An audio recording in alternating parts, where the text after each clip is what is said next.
It's 3 p.m. You were productive this morning. You could think clearly, string a sentence together, get through your inbox without a fight. And then, somewhere between lunch and your next meeting, something shifts. Your eyes are open, but your brain feels like it's moving through water. You reach for coffee. You reread the same line twice. You know exactly what you need to do. Your brain just isn't cooperating. Here's the part that should bother you. It happens at almost the same time every single day, which raises a question most people never ask. What if the problem didn't actually start at 3 p.m. at all? In the last video, we looked at why you can wake up exhausted even after 8 full hours of sleep. This is a different pattern. You wake up fine. You function normally for hours. And then, somewhere in the afternoon, your brain just crashes. It looks like a completely separate issue, but it might be the same story told from a different angle. Because if your brain can work normally at 10 a.m., why does something change a few hours later? The usual suspects get blamed first. Dehydration, skipping lunch, not enough caffeine, just being tired. And sometimes any one of those things can matter. But none of them explains the pattern by itself, because you're not simply asking, why am I tired? You're asking, why does this keep happening at roughly the same point in the day? That kind of timing isn't random. Your body has systems designed around a schedule. Your body isn't a machine that simply takes in fuel and outputs performance. Several of its systems run on internal timing. One of the most important is your circadian rhythm, the roughly 24-hour cycle that helps coordinate when you feel alert and when your body begins preparing for rest. Think about what that means. Your body doesn't just need to know what to do, it needs to know when to do it. Wake up, become alert, stay focused, start winding down.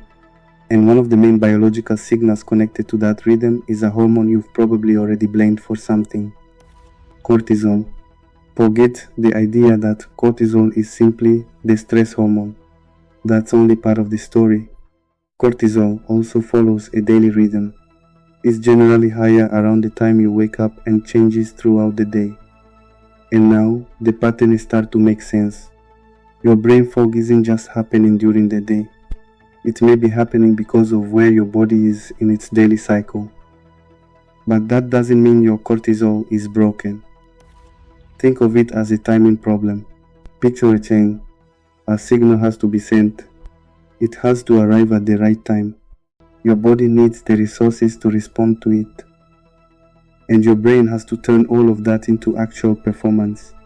Most of the time, you never notice this chain. It just works in the background. But when sleep, circadian rhythm, food timing, caffeine, stress, and energy availability start drifting out of sync, something eventually becomes noticeable. And for many people, that something is focus. But here's where the story changes. Cortisol probably isn't the actual problem. It may simply be one of the signals revealing that something else isn't working as smoothly as it should. Think about what that means. If cortisol is part of the message, something still has to answer the message. Remember the mitochondria from the last video? The tiny structures inside your cells responsible for producing usable energy? Your brain depends on that system too. In fact, your brain is one of the most energy-demanding organs in your body. It doesn't stop needing energy just because you're sitting at a desk. Thinking, focusing, maintaining attention, processing information, all of it requires energy. A signal for alertness isn't enough by itself. The system needs the resources to support normal brain function. And that changes how we should look at the 3 p.m. crash. It may not be one thing suddenly going wrong at 3 p.m. It may be the point when several smaller factors that have been accumulating since morning finally become noticeable. If the problem involves an entire system, the solution can't be one magic switch either. Start with the clock. Morning light is one of the strongest environmental signals your circadian system responds to. Getting outside early helps reinforce the timing of that internal clock. Then there's consistency. 8 hours of sleep doesn't mean much for your rhythm if your schedule changes dramatically from one day to the next. Caffeine matters too. It can increase alertness, but using it to constantly override fatigue isn't the same as working with your body's natural rhythm. Movement is another piece. Even a short walk can change how alert and awake you feel. And underneath all of it is nutrition. Because the clock can send a signal, the hormone can carry the message, but the cells still need the raw materials to do their job. There's a difference between giving your body a signal and giving it what it needs to respond to that signal. That's where nutrition becomes more interesting than simply asking whether you ate enough. Your brain also depends on a range of nutrients and compounds involved in normal energy metabolism and cognitive function. If you are already working on the fundamentals, sleep, movement, nutrition, and a consistent routine, it's reasonable to look at what you're getting from your diet and whether supplementation makes sense for you. One product I've been looking at is Neuro Prime. If you want to take a closer look at it, I've left the link in the description.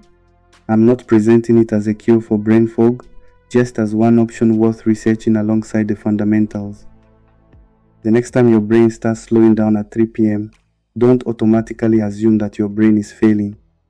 And don't assume that another cup of coffee is the answer either. Your brain doesn't operate in isolation. It's responding to an entire system, one that's been working in the background since you woke up.